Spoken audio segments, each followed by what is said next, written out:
We'd do anything for the people we love. Thanks, Dad.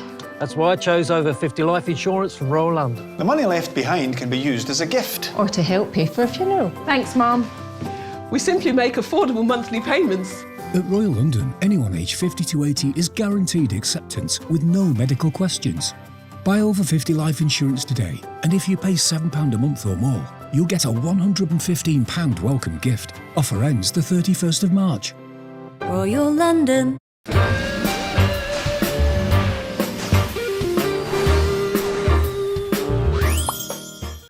Fridays. Hi, darling. Friday fun days. I just love Fridays. Do you know what I mean? Because another Friday means we're nearer to June the 20, whatever it is, first, is it? Or You don't know what it is. Whatever, the day. They've always got a sort of a different feel, haven't they? Coming up to the weekend. You always feel sort of jubilant and, you know. We're just getting rid of March. So that's March gone in a minute. Yeah. And then April, we've got to really hurry up with April. Well, April, no messing about, no farting around, girls. Get April gone. Don't talk up my wind publicly, please. No, but on April the 12th is when we can go into pubs. I have already booked a table. When is it? When is it? April the 12th. No, you can't go in. No, you can outside. go out. I mean, you know, you can go to the pub. Listen, I know. May the 17th is when you can go in. Yeah. June the 21st is when we can start mixing again. Yes. And who knows what might happen on June the 28th. Who knows? Listen, before we get into that, my darlings, I have to say, we have got our birthday, our WonderBirds birthday, and our lovely super supporter, Alex, has sent us these lovely Jai tea gifts, which is very lovely because she knows we adore them. And she says, happy first WonderBirds birthday. Congratulations on your huge achievement. And thank you for all the happiness you brought me throughout last year. Here's to a great future. And Jai T has said on a little card, make your heart the most beautiful thing about you. Thank you, Alex. How wonderful. Thank you, Alex. I love that. Thank you, Alex. All I want to say is happy birthday to us. To us. To us. Happy birthday to the WonderBirds. Yeah. Yeah. The wonderful thing is, darlings, we're only a year old. I know. Yeah. We're just starting out. Isn't that wonderful? And also, I have to say, a big salute today to Red Nose Day. Yes. There's so many fundraising events. We've just got to really promote that and look at everything, all the links and television. Fantastic things happening. I've already donated. Yeah. I've already donated. Me too. What did you say? I'm already dilated. I'm always dilated, darling. That's always been my problem. You better bring in our first guest. Oh, yes, I better. Start crying. Yes. Get on with it. I'll get on with it. Right. Before we actually bring in our wonderful guest, we're going to play his new single called Mantra. But it is the amazing Rodney Earl Clarke, who's the first black opera singer to sing at Twickenham for the rugby. And it's called Mantra. And through our struggle, I feel togetherness.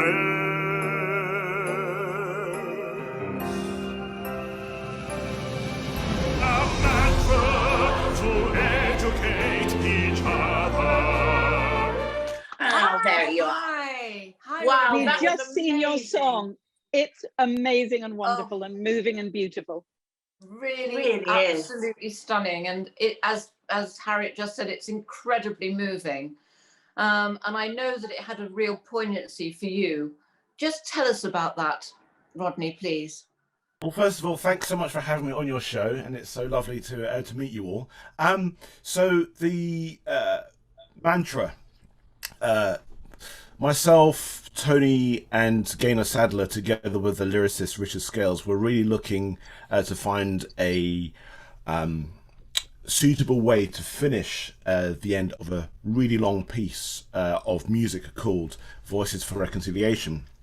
And it happened at the time of the year when the unfortunate events in America unfolded with George Floyd.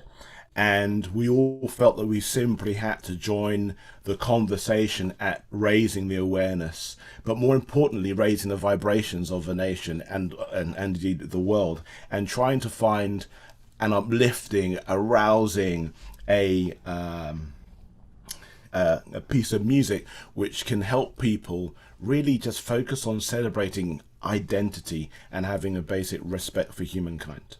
Absolutely beautiful. It's really stunning, and it is wonderful to have you on our show, and thank you so much for flying into our nest. And really, there have been so many wonderful things and celebrations, and I've seen you on so many news bulletins, and so, you know, huge congratulations about that. And I know that you're doing so many wonderful things also for people with speech impediments and helping people, and you know, it's all so moving, Rodney. Thank you so much. Pleasure. Well, the thing is, I mean, where I'm at now with my career, I've found myself in this position where I start asking questions. How can I be of the greatest assistance to as many people as possible? Whether it's through the power of my singing, whether it's through the my experiences with my stutter, and helping other people with their communication, and also obviously being a man of a certain hue, forming a sense of a focal point for representation within the Black community. How did your stutter affect your life initially as a kid? Well, I think for my earliest recollection, I started stuttering at the age of 12, and I didn't find it easy to put my hand up in class and to engage in conversations, and also to put my point across. And what that did for me is it, looking back, I think I went back into my own world slightly, but sought other means and outlets of expression, and that's why singing for me and music is so important. Did the stutter not affect your singing? Well, this is the curious thing, because when we sing, we don't stutter. And, you know, for years I hadn't really focused on that. But recently, when I was doing my research for the course, we use a different neurological pathway for singing than we do for speaking. And the slightly compromised pathway of speech is bypassed when we sing. So that's why I just thought, wouldn't it be really clever if we fashioned the way we sang our singing voice to sound more like speech? So this is what clever. How brilliant. Darling, talking of singing, yes. I wanted to ask you about musical theatre, which I know is a passion of yours. If you were going to jump into, if the theatres were open, which they will be soon, it's on its way. But if they were open, which show would you jump into? Is it the Lycra from Mamma Mia? Is it the Wickedness? Which show are you going to? Hamilton? So many. And also there's Hairspray now. So that's a very good question.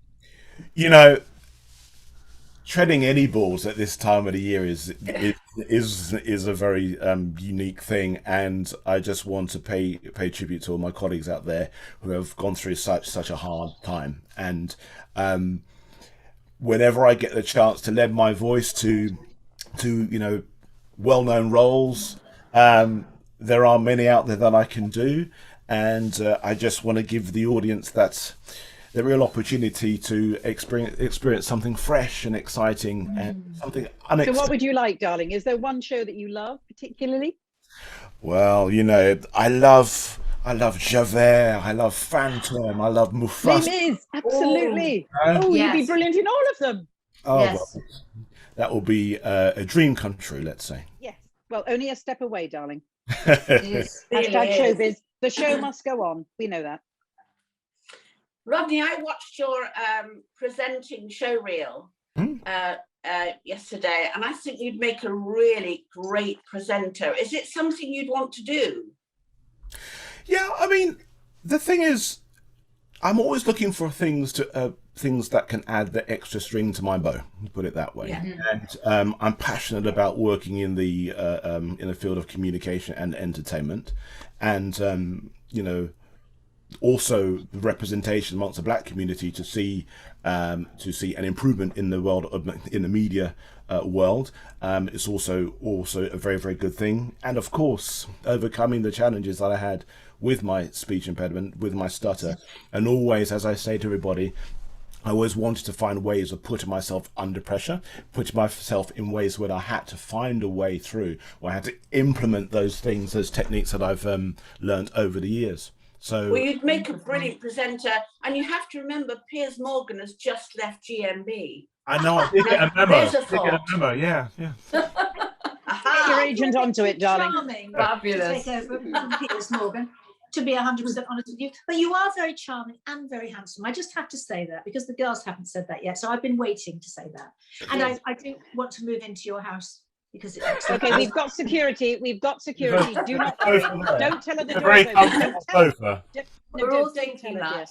Don't, the she will sofa turn up. looks very plush, and I just love the piano. I just want to be there and for you to sing to me. Anyway, so as I'm going off on my little dream, tell me, darling, what is happening next? What are you doing next? Well, I'm continuing recording more music and obviously working on finishing the project for Voices for Reconciliation. The single Mantra came out last week, and we are looking at ways of perpetuating that notion of togetherness, of reconciliation, of unifying everybody, and there's very exciting things in the pipeline. Because because that video really touches people's hearts, and I think everybody needs to be united at the moment. It's very weird. I mean, all the tragedy that's happened should end up making us more united. I think we've grown a lot since the pandemic. We've grown a lot as a nation. We've grown a lot as a world. So many weird things have happened. Yes, exactly. We hope. We've had a lot of time on our hands to contemplate and to kind of reflect on our lives, and yes. But obviously, the important thing is to remember how we got here. It's only if we really truly understand our past is how we can try and make things better for us in the future. So. Well, you have made things better for us. You've made things better for the WonderBirds today. Thank you for coming on to see us, and we hope to see you very soon. In every success, you deserve every ounce of it. Thank you. Absolutely, 100%. Thank you so much, darling. Rodney. Thank you so much. Again Thank you. Thank you. Bye. Bye. You can't keep saying you're going to get on people's sofas, darling. You really can't. No, you can't. Why? They're going to get frightened of you. They'll be frightened. We were all thinking. Girls, she's actually asked why she shouldn't say that. Why? Because they don't want you in their house. Matron. They've got people living in their house with It did them. look very cosy, didn't it? It did, but very it's cozy. gorgeous. Dee, stop now. Don't Don't encourage Steve. Am I encouraging her? Yeah. Yes, don't. I need Please. to be encouraged. Listen, I have to have Bring fantasies. in someone else.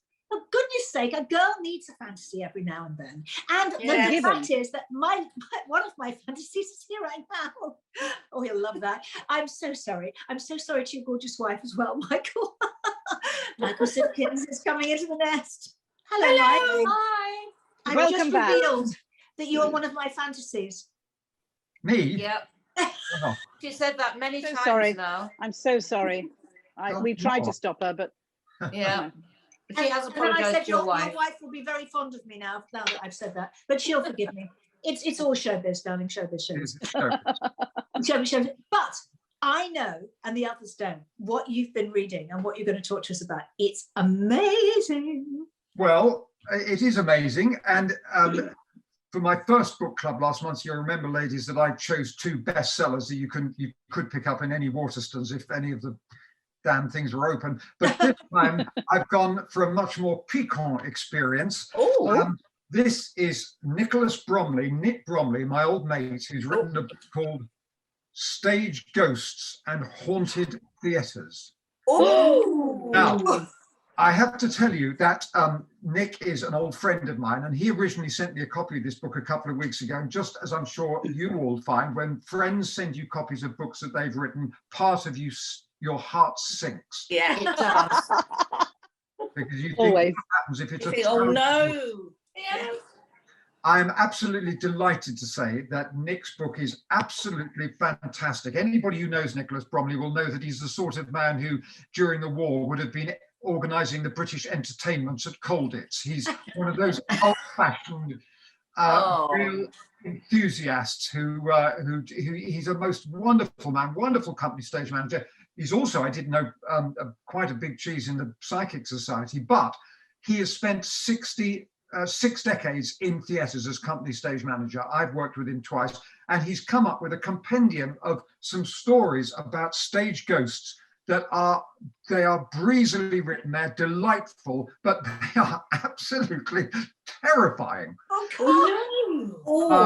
Got to get that book. Yeah, I really do recommend it. Obviously, a lot of the London theatres are featured, many of which I've worked in, many of which you all have worked in. There's also a lot of provincial theatres.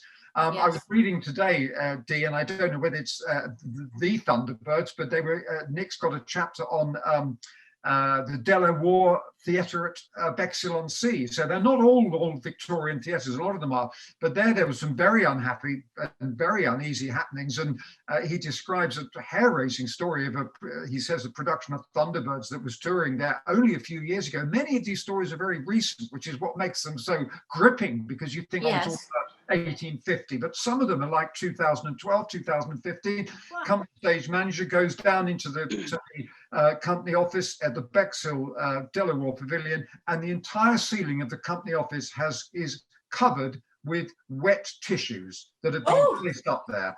And nobody in the building knew about it. They did some research, and there was indeed a murder on a former site when it was Coast Guard's cottages.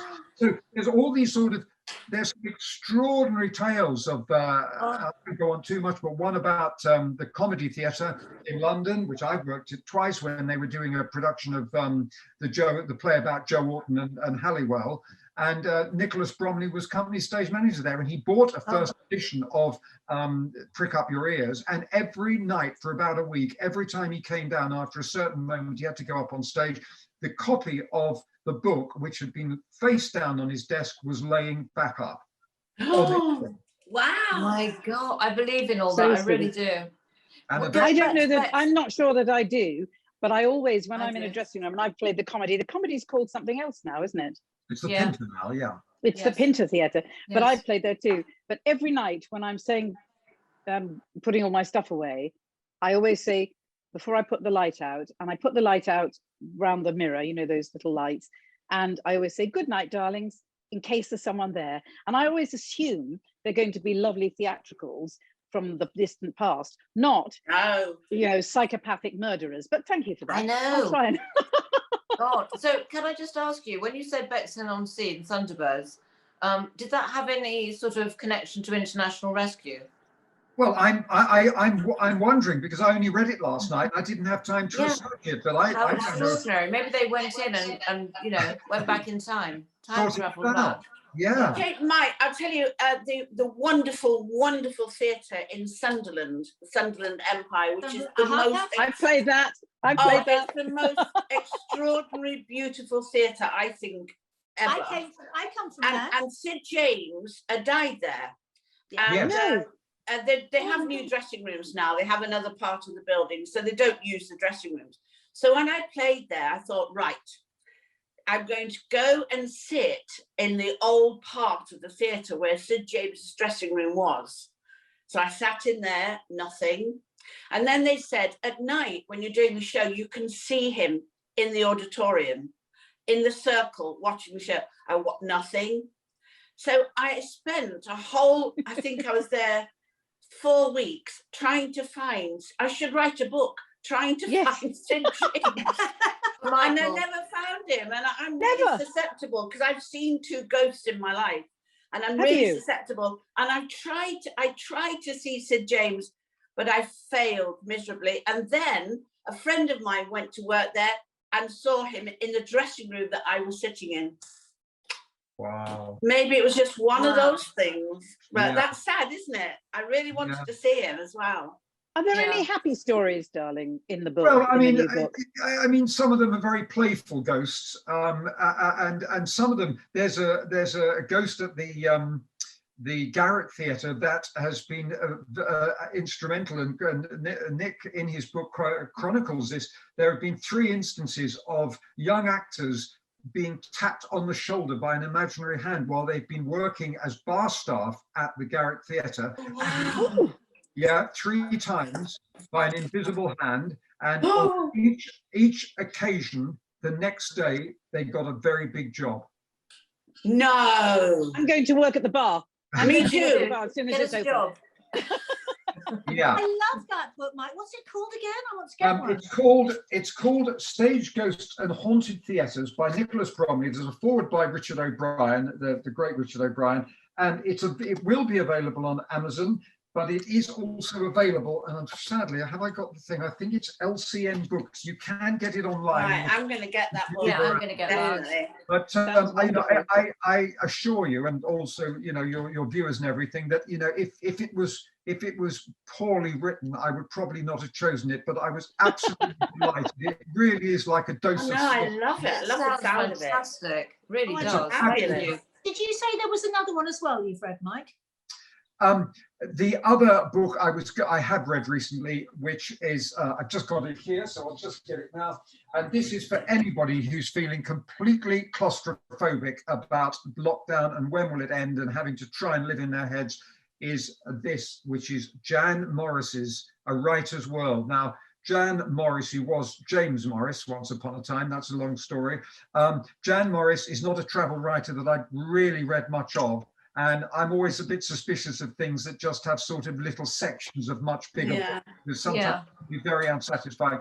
It is the most exquisite travel writing you will ever read. There was a passage recently I wrote the other of a journey she did in by taxi from Moscow airport to her hotel at the height of the Cold War. And I can tell you, it's like being there yourself. It's writing at the highest order. So if you're really feeling like you're going stir crazy, I cannot recommend this book too highly. I'm going to get that. I think it sounds wonderful. Holiday, and it's two fabulous books. Thank you, Michael. Oh, Mike, we love it. Well, so next month you're going to have to find two more wonderful books. I'll keep at it. Wait. Keep looking. Okay. That's fabulous. Thank you. Thank you, darling. So much. I can't wait now. Okay, darling. Brilliant. Stay safe. Keep the Lovely faith. to see you. Keep the faith. Thank you. I have to tell you, I'm so relieved because Debbie was talking about fantasies before, and I thought we were going to have a fantasy book, and I was girding my loins and very anxious. Thank goodness it was just ghosts. Did you say girding your knickers? Did you say girding your knickers? Girding your loins. That's girding your loins. Isn't it? Hearing's gone. Hearing's gone. Knickers, loins.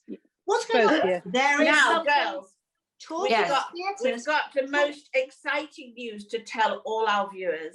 Yes. And I mean, so exciting, I can hardly say it myself.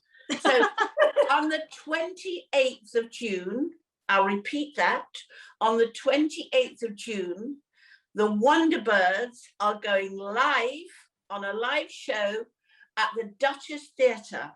So 28th of June, and you will be able to get your tickets. We're going to explain how in a second. It's the glittering West End, and we thank NIMAX Theatres and David O'Reilly. We can't wait to see you. Exactly.